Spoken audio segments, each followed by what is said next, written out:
नमस्कार, आप सभी का स्वागत है भारत 24 पर। मैं हूं आपके साथ पूर्णिमा मिश्रा। शाम के 6 बज चुके हैं और वक्त है दहाड़ का। बिहार विधानसभा चुनाव का दूसरा और अंतिम चरण न सिर्फ सबसे बड़ा है, बल्कि ये वो निर्णायक युद्ध है जो सीधे तौर पर सत्ता की चाबी तय करेगा। इस चरण में राज्य के 20 जिलों की 122 विधानसभा सीटों पर वोट डाले जाएंगे, जिसके साथ ही 1302 उम्मीदवारों की राजनीतिक भाग्य उनका क्या है वो मतपेटियों में कैद हो जाएगा। यह अंतिम टक्कर इसीलिए रोमांचक और निर्णायक है क्योंकि इसमें बिहार के सबसे संवेदनशील और राजनीतिक रूप से जटिल माने जाने वाले क्षेत्र मिथिलांचल, सीमांचल, मगध और शाहाबाद की सीटें शामिल हैं।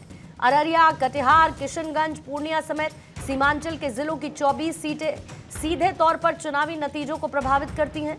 ये क्षेत्र महागठबंधन के नेता तेजस्वी यादव के लिए एमवाई समीकरण यानी मुस्लिम और यादव समीकरण की अग्नि परीक्षा है।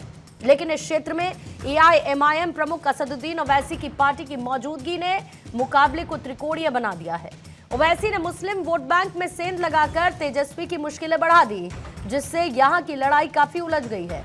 वहीं मिथिलांचल और कोसी क्षेत्र की सीटें भी इस चरण में शामिल हैं, जहां एनडीए के कई दिग्गज और मौजूदा मंत्री अपनी साख बचाने के लिए मैदान में हैं।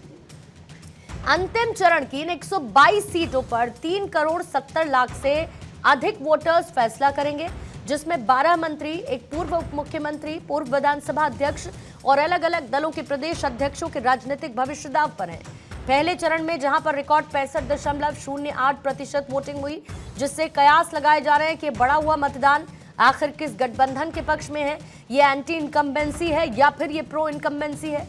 मिथिलांचल से लेकर सीमांचल तक ये अंतिम चरण तय करेगा कि मुख्यमंत्री नीतीश कुमार की अगुवाई में एनडीए सत्ता में अपनी पकड़ बनाए रखती है या फिर तेजस्वी यादव का युवा नेतृत्व परिवर्तन की बयार लाने में सफल होता है। कौन पास होगा, कौन फेल, इसका फैसला 14 नवंबर को मतगणना के दिन होगा। लेकिन इस अंतिम टक्कर का परिणाम ही बिहार की अगली सरकार की दिशा को तय करेगा। आज की रात उन सभी नेताओं की नींद उड़ाने वाली है जिनको जनता सत्ता की चाबी सौंपने वाली है। आज दहाड़ में मेहमानों से इसी पर करेंगे चर्चा, लेकिन उससे पहले आए रिएक्शंस आपको दिखाएंगे। सम्राट चौधरी, दिलीप जायसवाल, मंगल पांडे का भ्रष्टाचार और फर्जीवाड़ा नहीं दिखा।